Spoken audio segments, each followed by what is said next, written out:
Welcome everyone, and Letty, take it away.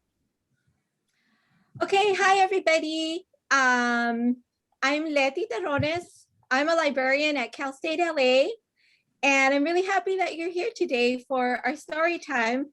I just wanted to see who the attendees are. Oh, Yesenia. Hi, Yesenia. Hi, Liz. And Enid and Carissa. Welcome to our Dia de los Niños or Dia del Niñe event at Cal State LA. And our author talk is going to happen a little later today. We're going to start with the author talks at 12 noon, 2 p.m. Central Time. And I'm going to read some stories from a few pictures, some of my favorite picture books. It's hard to choose just one, but I'm gonna read a few stories just to kind of warm us up. And in between, we can talk about Dia. And I know Yesenia, you have a lot of experience with Dia. So please feel free to, you can raise your hand and unmute Yesenia if you wanted to share about how you have done Dia or how you're doing Dia this year. Okay, so I'm going to start off with this really cool book, and there might be a little bit of a Zoom glare. This book is called Vamos, Let's Go Eat, and it's by one of my favorite illustrators, Raul III, and the colors are by Elaine Bay. And Raul III, if you raise your hand, you can unmute, Yesenia. If you use the little raise your hand thing on Zoom. Yeah, whenever anybody wants to jump in, just raise your hand and I can unmute you. Yeah, because we'd love to hear from you, Yesenia, about how you do Dia. Okay, so Raul III, he also goes by Raul Gonzalez. And this is something that I really like about this book is what they call the end papers. Because the end papers on this particular book have all of these foods that are featured prominently or make little cameos in this book. Foods like chilaquiles, caldo de res, which is an interesting dish, tamales, papas, enchiladas, papas con rajas, tacos, pupusas, jalapeños, chicharrones, frijoles, tortas, and even sandía. Okay, so this book is called Vamos, Let's Go Eat. Hey, check out my bike, Bernabe. Now we can make deliveries faster. Little Lobo, un mensaje importante from El Toro, an important message from El Toro. You're needed at El Coliseo right away. Perfecto, hop in. I wonder what they're gonna go do. I'm trying to find the right Zoom thing. Zoom, here we go. I think that works pretty good. Okay, El Coliseo has been buzzing with excitement all day long. Everyone is busy preparing for the night's big event. Esta noche, the banner reads, Oink Oink presents Lucha Libre 5000 featuring Toro y sus amigos. A parade of trucks slowly makes its way to El Coliseo. And these trucks, some of them, here are some of the names. Tortas Tortugas, Nochis Nachos, the Painted Burrito, El Perrito Caliente, Palomitas, and Ranitas Cooler, which is my favorite. El Lobo says, our new bike is the best. Watch out, everyone. Here we come. Ding, ding, ding, ding. Read us the message, Cookie Dookie. Dear Little Lobo, Los luchadores will need your delivery assistance today before the big match. Please arrive before lunchtime as we will be very hungry. Tu amigo El Toro.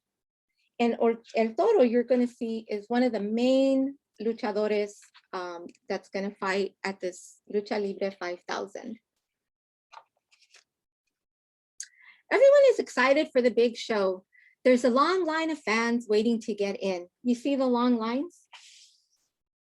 And all around them, if you notice, all of the different little trucks and I guess like little bikes with food are rolling in as well. Arroz con pollo from Cluck Clucks, Toro Treats, fish tacos, Taco Tuesday every day. And I think here is the painted burrito again. Look at all the food trucks, Bernabé, so many choices. Cookie Dookie leads them to the back of the Coliseo, right this way. Suddenly, they feel a rumble beneath their feet. Retumbo. ¿Qué es eso? What's that? ¿Dónde está mi lobito? Where is little lobo? Cookie, aquí estamos, we're out here. Well, come on in, we've been waiting for you. And inside, just in time, we knew we could count on you, little lobo. We're practicing all our moves for tonight. And these are all of the different luchadores. There's Ay Chihuahua. Oh no, that's just what he's saying, I think. There's Croak. There's Lizarda. Here are my favorites, Los Chicharrones. There's Matanzo, and here's Toro and La Oink Oink. Oh, and Jack A. Lopez too. ¿Qué es eso? What is that? That's our bellies. We're very hungry. Rumble. You need to go get us some food. What can I get for you? Jamaica, pepinos, picados, carnitas, burritos, todo, and all the tacos that we can all eat. And also, don't forget mosca kebabs, torta de milanesa, churros, elotes. Okay, vamos, gang. So off they go. Where should they begin? Con tomate y lechugas. That's what this little truck is saying. And then this little truck is saying, palomitas, mis amigos, palomitas. Dos churros, por favor. Jamón y huevos. And this one is saying, chicle, dulce. And that's from the Paletero Maromero. A food truck is a kitchen on wheels. What will you have? What will you have? And they're now at the Poblano Chile truck. Food of all kinds can be prepared in there. So you see the operation going inside? There's una quesadilla con rajas, por favor, una quesadilla con rajas coming right up. And then some food sellers use modified bikes or wagons.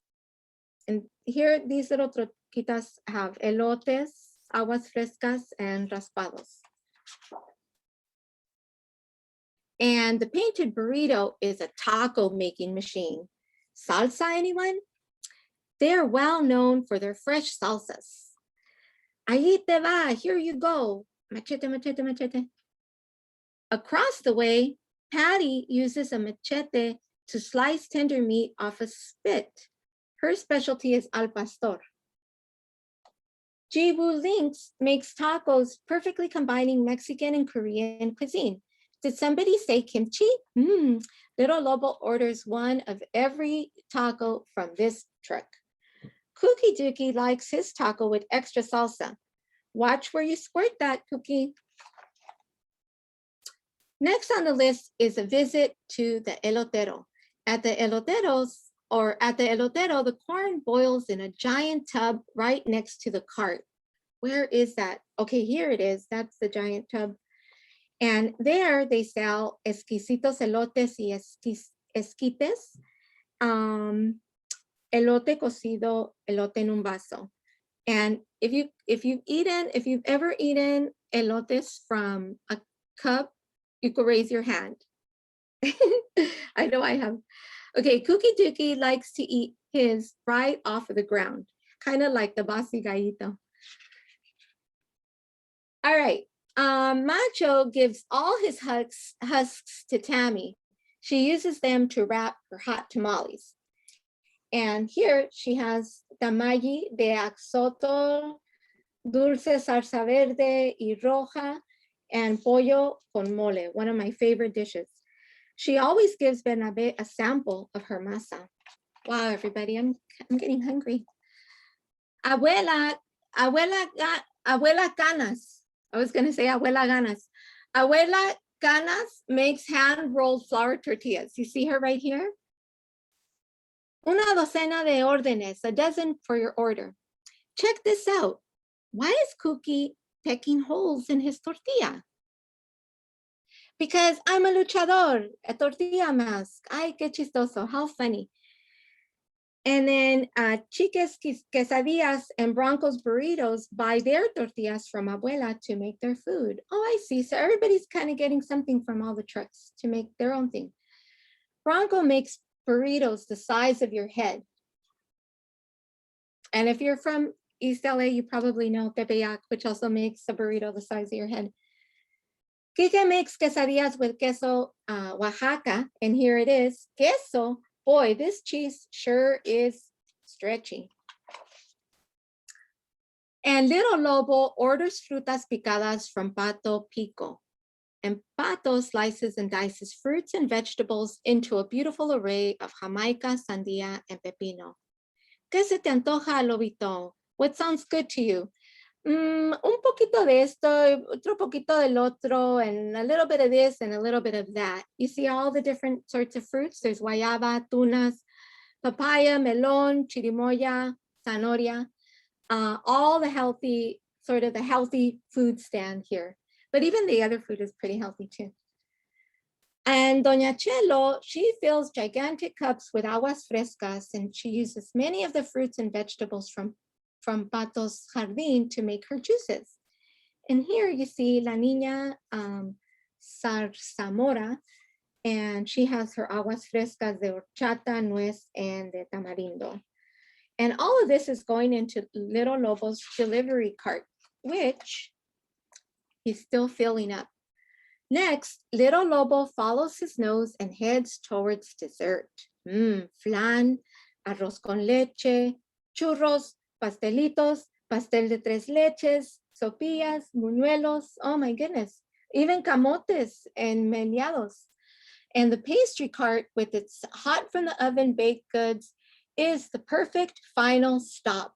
And this panaderia has a little shout out to Bowie. It's called Panaderia Bowie. And it's the owner, I guess, is El Chuco. Okay, so here, El Toro will love these cuernos and a few marranitos for la oink oink. So here's all the variety of pan dulces that they have. The bigote, el ojo de buey, I don't know that one, el ojo de buey, elotito, conchas, mantecados, and empanadas. Finally, Little Lobo is ready to make his delivery. Where in the world is he? Oh, there they are, right here. Phew, I need a siesta, says Cookie Dookie. Ha ha, despierta, Cookie, ha ha. Wake up, Cookie, we have one last stop. The food is here. Aquí ya está la comida. Come and get it, everybody. Gather around. Whoa, whoa, the little dog says. Nothing beats a large meal with friends before a big match. Gracias, Lobo. Tonight, you'll be our special guest. And you see, they're having a big lucha feast right before the lucha libres. And they seem to be eating it up. Tired after a long day of making deliveries, Little Lobo buys snacks for his friends. Cacahuates, palomitas, sodas. Wow. And everyone enjoys the show. And I think that brings us to the end.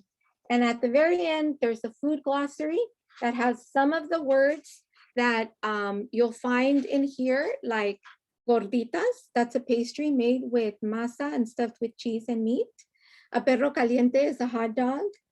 A piñón is a pine nut, etc., etc. That's one of my all-time favorite books, and it's kind of a new book.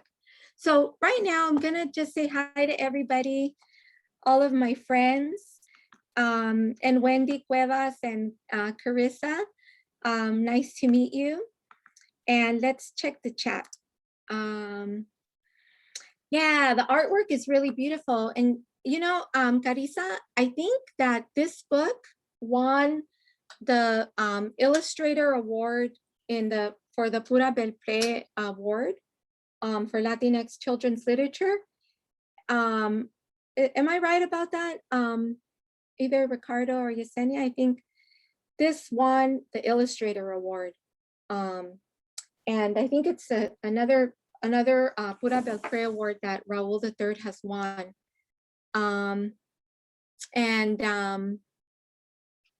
Okay, oh, from Aurelio, okay. Hi, Aurelio.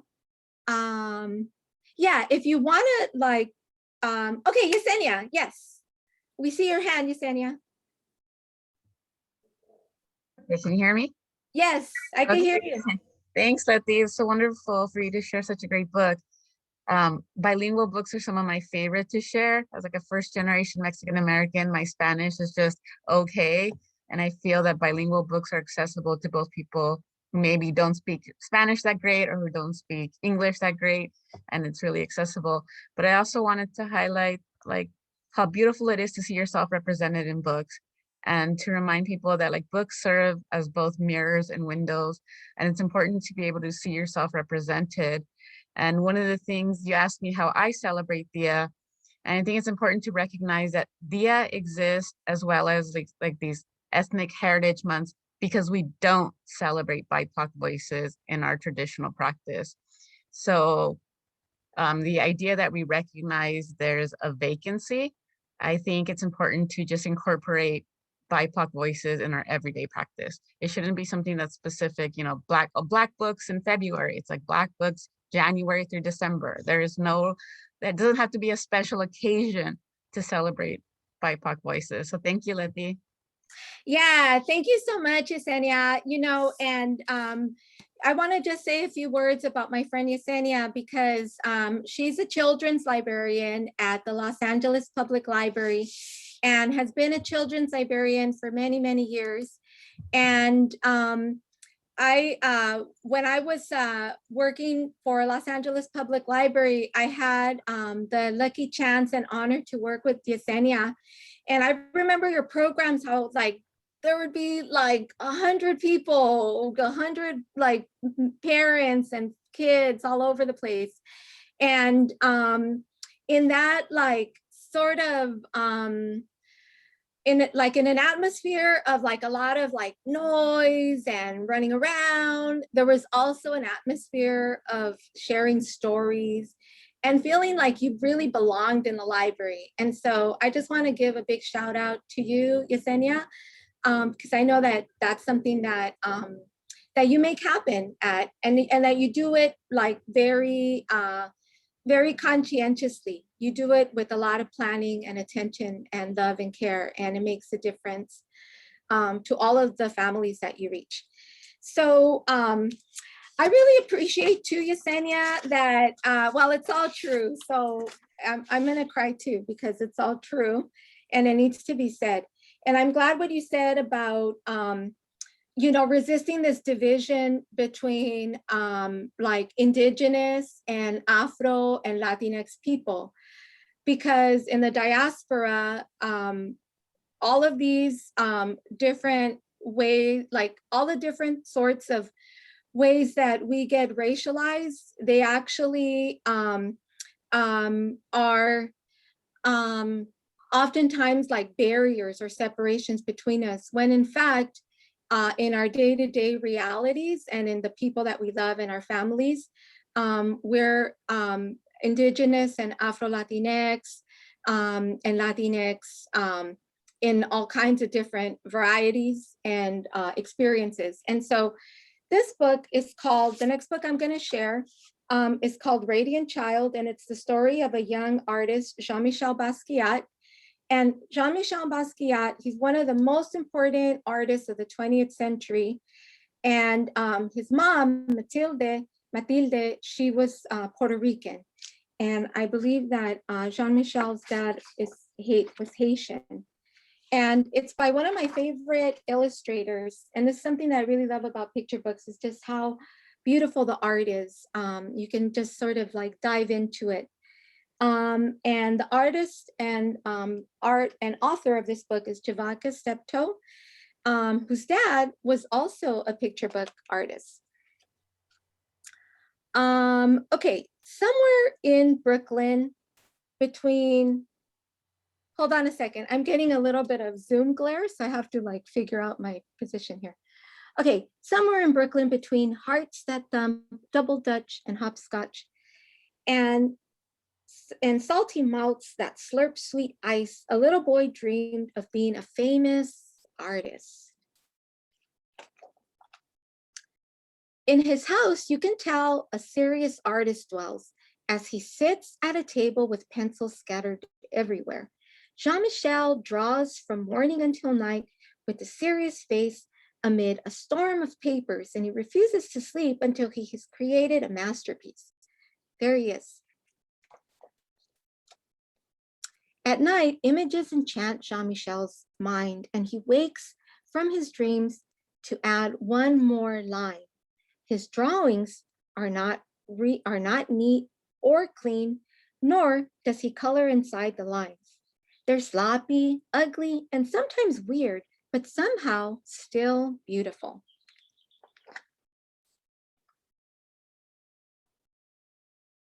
His art comes from his mother, Matilde, a Puerto Rican woman who designs and sews and cooks and cleans and makes the house look like a stylish magazine. But most important, she lies on the floor and draws with Jean-Michel and on his father's old work papers.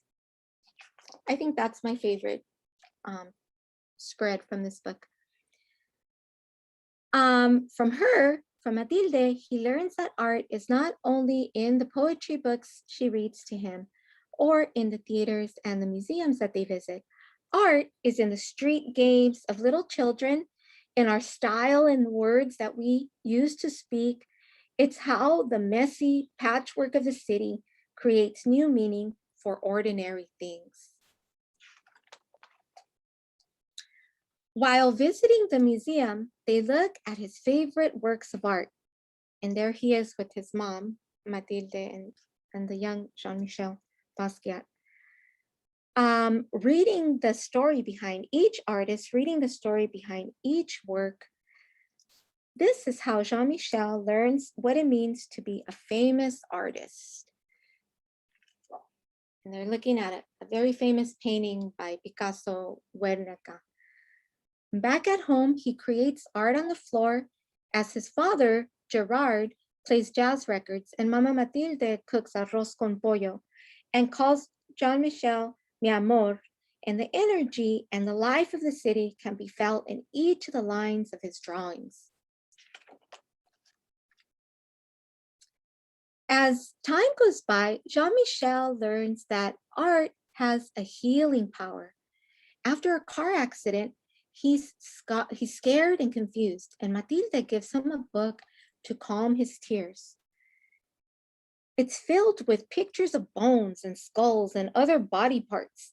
Jean-Michel draws from it until he knows it all by heart. He is no longer afraid. And this is, remember, a true story. So this is the book called Grey's Anatomy that his mom, Matilde, gave Jean-Michel while he was healing up from his accident. And it has all kinds of different illustrations of the human body.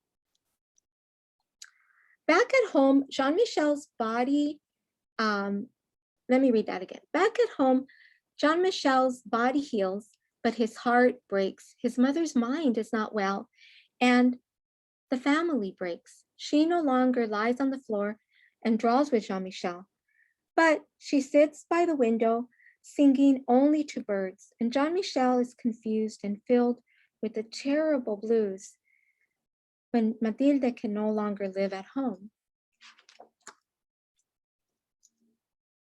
He tries drawing the terrible out of his blues, but things are not the same.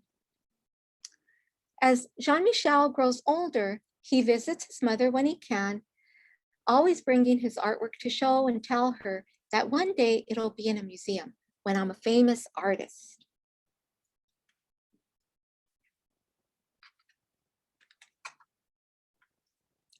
And during the day, dressed in a green jumpsuit splattered with paint, Jean-Michel stays with his friends, sleeping on couches and floors, leaving a barrage of collages and poem-filled papers everywhere that he goes. Now Jean-Michel is growing up. And at night, Jean-Michel spray paints the walls downtown with poems and drawings that catch the eye of artists and gallery goers and passersby. Under his art, he signs his name, Samo, instead of Jean-Michel.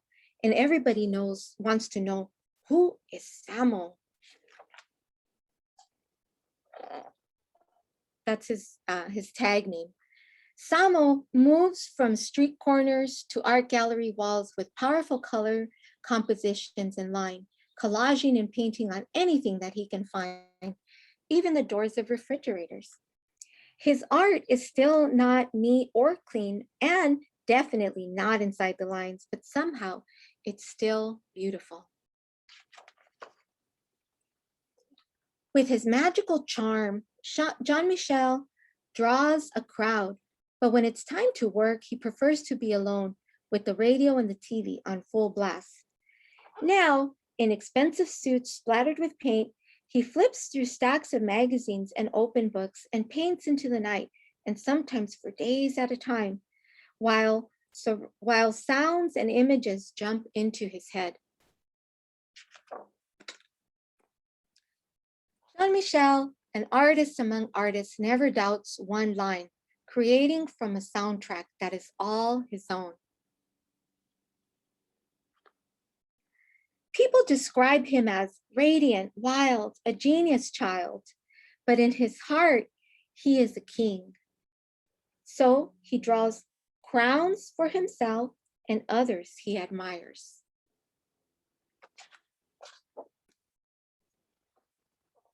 A grown man now, with the art world in his hands, Jean-Michel still visits his mother when he can. And at his most important shows, above all the critics, fans, and other artists he admires, the place of honor is his mother's, a queen on a throne. He's now a famous, famous artist. And that's the end of this really beautiful picture book biography of Jean-Michel Basquiat. And Javatka Steptoe makes a note in this book about how all of the art that you see in here, so there's so many really beautiful pieces of artwork. Let me show this one, this page. That all of the artwork that went into making this picture book comes from things that, objects and things that Javatka Steptoe found in Brooklyn, on the Lower East Side, and in different places where Jean-Michel lived in New York City. And even though these are not exactly replicas of Jean-Michel Basquiat's artworks, they are in the spirit of or the inspiration of. So for instance, this crown, you've probably seen this crown a lot in Jean-Michel Basquiat paintings. That's Javatka Steptoe's interpretation. The last thing I want to say about this book is that in the end, at the back of this, there's an author's note from Javatka Steptoe, where he says that he made this book not only to honor Jean-Michel Basquiat, but also because he wanted to draw attention to how a lot of us have loved ones who deal with mental illness in some way.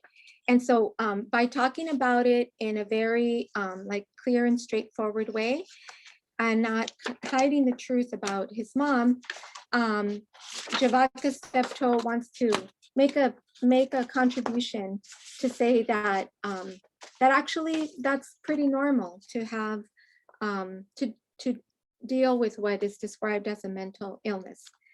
Okay, so we have, I think, 10 more minutes to go, and I have two books that I really want to share One of them is from my all-time favorite picture book artist, Bianca Diaz. It's called The One Day House.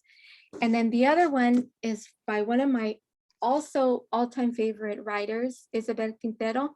It's called My Papi Has a Motorcycle, and by a really awesome illustrator named Zeke Peña. And Zeke Peña and Isabel Quintero, they do a lot of collaborations together. So they have a couple of books aside from My Papi Has a Motorcycle, where they kind of team up. Yeah, I know there's a lot of love for Isabel Quintero, especially because she's from here, Southern California, from the IE. So maybe I'm gonna start with that one then, okay, everybody? Okay, so this one is called My Papi Has a Motorcycle. And it's kind of like a love song, or like a love song, yeah, for her dad. Okay, let me get my zoom angle correct. My papi has a motorcycle. From him, I've learned words like carburetor and cariño, drill and dedication. And when I hear gray trucks, or when I hear his gray truck pull into our driveway, I run outside with both of our helmets. My papi, the carpenter, is covered in sawdust and smells like a hard day's work. His hands are rough from building homes every day. His job since he's arrived in this country. But even though he comes home tired, he always has time for me. When our city is winding down, he takes me for a ride. Today, he's going to show me the new houses he's working on. Papi is careful with my ponytail as he puts my helmet tight. When he lifts me onto the smooth black seat, his hands don't feel rough. They don't feel tired. They feel like all the love he has trouble saying. ¿Lista? Sí.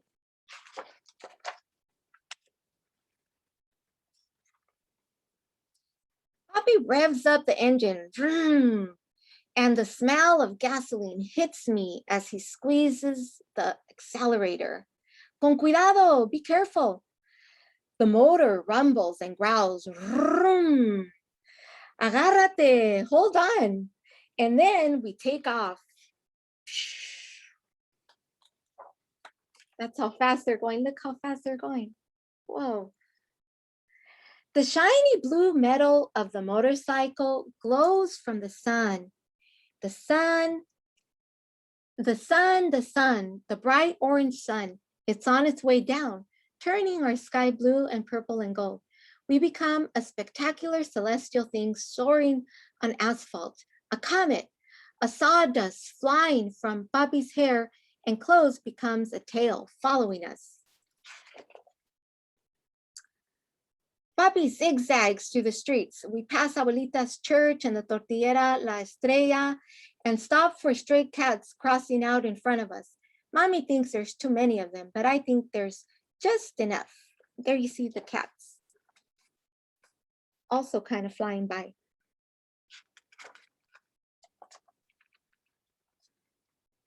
And when we pass Joy's Market, where Mommy buys my gummy bears, Mr. Garcia, our librarian, is walking out the door and nods at us, and we nod back.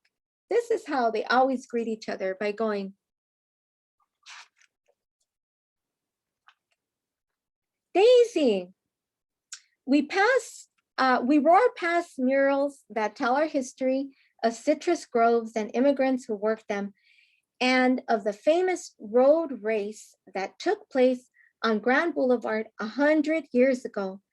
Now I know that we're stopping at Don Rudy's for raspados.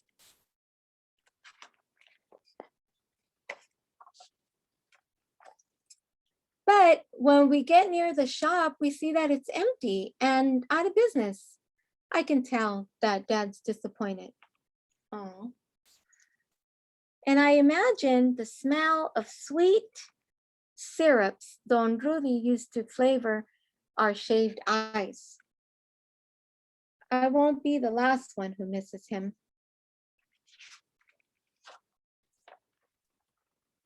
As we ride on, I feel and hear everyone and everything we pass by. Each sound landing in my ears rebuilds whole neighborhoods inside me. No matter how far I go from this place or how much it changes, this city will always be with me. And here you hear the sounds of all the neighborhood, chirps from the little birds, the ding ding dings from the bike, the roar from the lawnmower, and all the carcajadas from the kids playing. And we cruise by abuelito and abuelita's old yellow house, the one with the lemon trees that grew from the seeds of the lemons abuelito used to pick not far from here. Mommy says we're going to visit them tomorrow to cut nopales from their garden and eat herby albóndigas in abuelita's kitchen, where the food always tastes better. We turn the corner and then they say, hey, mija, adios, mi reina, adios. And then the dogs behind the fence go wild. Roof, roof, roof, roof. Finally, the Lopez's labradoodles escape from their yard and it runs after us. Mercedes Lopez, the fastest runner in our class, races after her. They're right behind us. Then, just as fast, the dogs barking and Mercedes and Frankie become a soft hush in the distance. We ride to the new homes replacing the last of the citrus groves. The painters, drywallers, and floor layers all greet us, but we could barely hear their words amid the sound of hammers and the air compressors. Trabajando duros, muchachos. A little bit, not too much. There they went by to see all the different buddies that Dad has from his work. Even in all that noise, my papi's voice touches everything.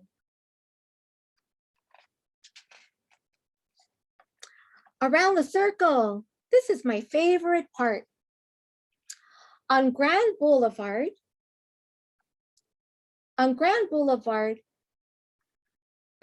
we lean into the curve of the street. I make believe that we're in one of the races that took place here long ago. It's our last lap and we have to win. The crowd cheers, yeah. They cheer us on and I feel Papi smile as I squeeze my arms tighter and tighter around him. Vamos, Papi, faster, faster. And even the cats are going meow, meow. We fly around the circle.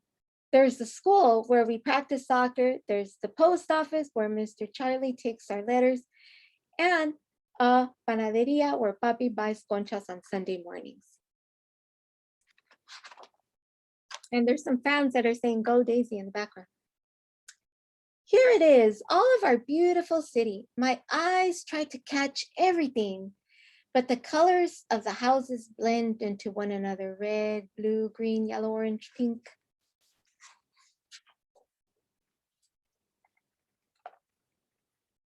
We ride until the blue glow from the motorcycle begins to dim and our comet tail has been left behind us on the streets and, that we've traveled, and we head home. And slowly the engine echoes back to us onto our street and then onto our driveway, our finish line. Mommy and little brother hear the motorcycle and run out to greet us. Mommy waves us just like a referee. And Papi and I can't stop laughing because we've had such a good ride. Through our laughter, I hear a familiar song, honk honk, or honk honk, raspados. Hey, it's Rudy, maybe, the raspado guy. I think about my city and all the changes that it's been through and all the changes that will come.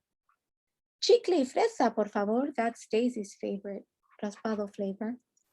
And there she is with her mom and dad and her little brother and the raspado guy. And I know that here in our little house, there are things that will always stay the same. Mañana we fly again. And then that ends our story with a really beautiful author's note if you want to learn more about the reason why Isabel wrote this story. All right, everybody. Well, that brings us to 11:45, and we have to get ready for our author talk, which is going to happen in about 15 minutes. So I hope you'll stick around. And Kelsey, I think, has the link for the presentation. Yeah, I'll put it in the chat where you can RSVP for the panel at 12 p.m. Yes. And then we have another story time at 2 p.m. with Azalea and a story time at 3 p.m. with Jennifer. So make sure that you stick around for those or check our website and we'll have all the links on there as well. Yes, thank you everybody for coming. And I hope to talk to you soon. Here's a link in the chat to RSVP for our story time and panel at 12 p.m. Thanks, Letty. Okay, bye. Bye, everybody. Bye, Kelsey.